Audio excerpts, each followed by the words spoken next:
네, 집중 취재 코너입니다. 최근에 국민연금 개혁안에 대한 공론화가 본격적으로 시작됐는데요. 현행대로라면 2055년에는 연금이 고갈될 것이다라는 전망이 나오면서 국민연금 재정 건전성 우려가 커지고 있습니다. 조문경 기자와 함께 이 내용 자세하게 짚어보도록 하겠습니다. 어서 오십시오. 네, 안녕하세요. 네. 자, 우리 한국의 국민연금이 지금의 제도를 그대로 유지할 경우에는 17년 후에는 적자로 전환할 것이다라는 우려가 커지고 있어요. 네, 그렇습니다. 연금 개혁이 이루어지지 않을 경우 한국의 국민연금은 17년 후인 2041년 적자 전환하고 2055년에는 고갈될 것으로 추정됩니다. 현행 국민연금 보험료율은 9%, 소득 대체율은 42.5%인데요.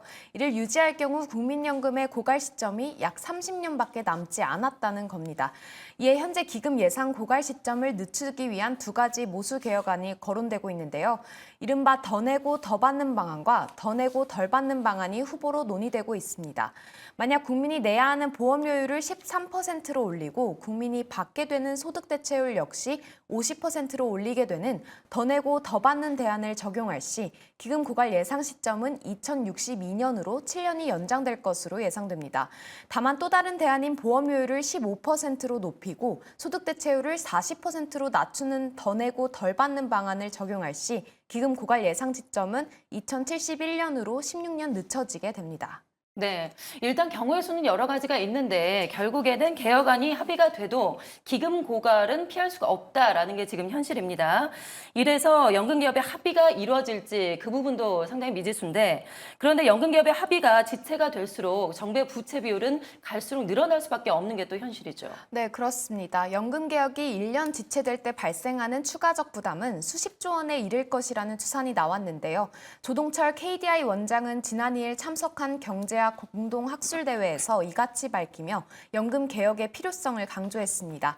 KDI 내부 추산에 따르면 우리나라의 국내 총생산 대비 국가 부채 비율은 2050년에 100%를 넘고 이후에도 빠른 속도로 높아질 것으로 예상되는데요.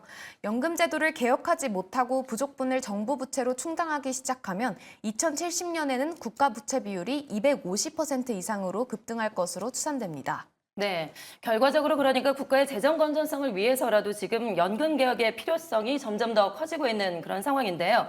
연금 개혁을 위해서 공론화위원회가 출범을 했습니다. 이제 본격적으로 공론화 절차에 착수를 한다고요. 네, 지난달 말 출범한 국회 연금개혁특별위원회 산하 공론화위원회는 오는 4월 중으로 공론화 결과를 발표할 것으로 보입니다. 공론화위는 지난 14일부터 2주간 국민을 대상으로 한 1차 여론조사에 들어간 상황인데요. 이후 선정된 대표단의 국민연금 개혁 주요 내용에 대해 학습하게 한 뒤 다시 2차 설문조사를 진행할 방침입니다. 이렇게 공론화위가 국민 여론을 반영한 최종 보고서를 4월 10일 총선 이후 연금특위에 제출하면 여야가 21대 국회의 임기가 끝나기 전에 연금 개혁안 합의를 시도할 계획입니다. 자, 이렇게 국민을 대상으로 조사를 일단 실시를 했고요. 이 조사 외에도 이해관계자를 대상으로 또 공청회도 진행이 된다고요. 네, 지난 16일 경영계와 노동계, 청년 등 이해관계자들이 모인 1차 공청회가 열렸는데요. 이 자리에서는 국민연금 소득 대체율과 보험료율, 의무 가입 연령과 수급 연령 조정 등 5개 주제가 논의됐습니다. 그러나 공론화 첫날부터 경영계와 노동계의 입장이 극명히 갈리면서 난관에 봉착했습니다.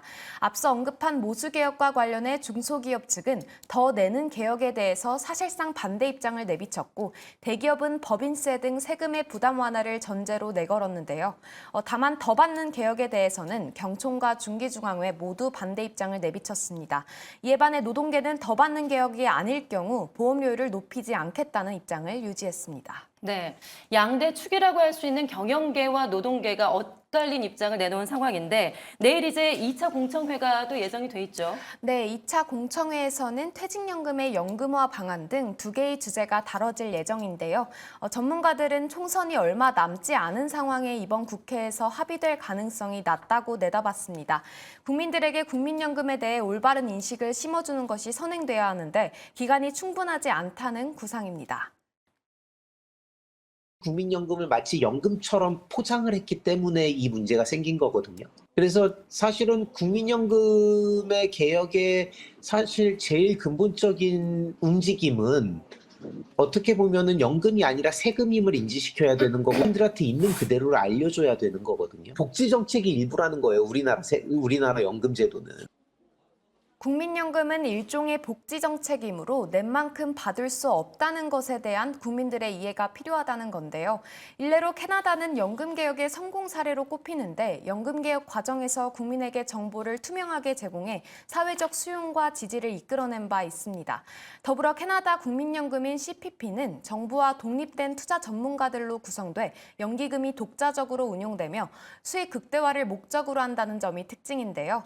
우리나라도 모범적인 해외 사례를 참고해 충분한 사회적 합의를 통한 연금 개혁이 이루어졌으면 좋겠습니다. 네, 우리 국민들이 납득할 수 있는 수준에서 연금 개혁안이 나오기를 기대를 해보겠습니다. 네, 지금까지 잘 들었습니다. 고맙습니다.